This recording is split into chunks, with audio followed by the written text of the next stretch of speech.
If your glove box won't open or close, you're not alone. Most fixes are simple, and you can do them at home. Let's get your glove box working again. First, make sure your car is turned off and the keys are out. Safety first. Now try gently pressing or pulling on the glove box. Listen for any clicking or resistance.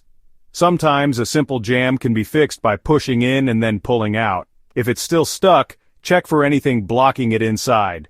Papers or objects can get caught and jam the latch. Remove anything you can reach. Next, look at the latch itself. Is it loose, broken, or missing a screw?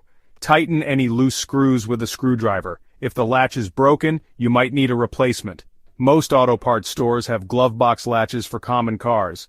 If the glove box drops open too fast, the damper, a small plastic arm, may be broken or disconnected. You can often reattach it or buy a new one. Still having trouble?